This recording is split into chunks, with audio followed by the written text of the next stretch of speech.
Hi friends, welcome to Haritha home style. நாம் இன்றைக்கி ஒரு டின்னருக்கு இல்லைன்னா பிரேக்ஃபாஸ்ட்டுக்கு ஒரு ஈஸி பீஸியான ஒரு வேர்க்கடலை சட்னி தாங்க பார்க்க போகிறோம். இது சிம்பிள் ரெசிபி தாங்க, ஆனால் மஸ்ட்டு ட்ரைங்க. ரொம்பவே நல்லாயிருக்கும். இதுக்கு நான் மொறுன்னு தோசை சுட்டு வச்சுருக்கேங்க.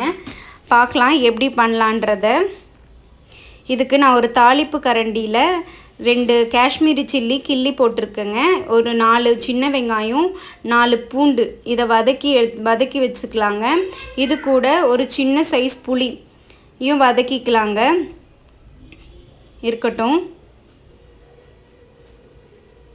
இப்போ ஒரு மிக்சி ஜாரில் 1/2 கப்பு வேர்க்கடலை போட்டுக்கிறேங்க. இது கூட 1/2 டீஸ்பூன் உப்பு போட்டுக்கிறேங்க. நம்ம வதக்கி வச்சுருந்ததையும் இது கூட ஆட் பண்ணிக்கலாங்க. இப்போ மிக்சியில் அரைச்சிட்டு வந்துடலாங்க. நான் அரைச்சிட்டு வந்துட்டேங்க. இது கூட பெருங்காயம் கொட்டிட்டு தாளித்து கொட்டிக்கலாங்க. இதுக்கு நான் ஒரு மொறுன்னு தோசை தாங்க சுட போகிறேன்.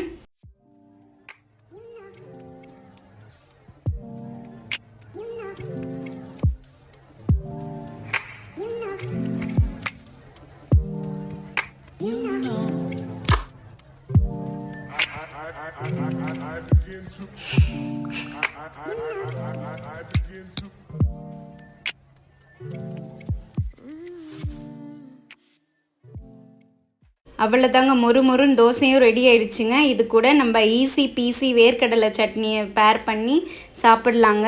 நல்லா மொறுன்னு சூப்பராக வந்திருக்குங்க தோசையும்.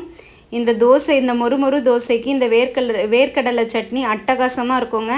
கண்டிப்பாக ட்ரை பண்ணுங்கள், சாப்பிடுங்க, என்ஜாய் பண்ணுங்கள். இது என் கிட்ஸோடு இப்போ நான் சாப்பிட்டு என்ஜாய் பண்ண போகிறேங்க.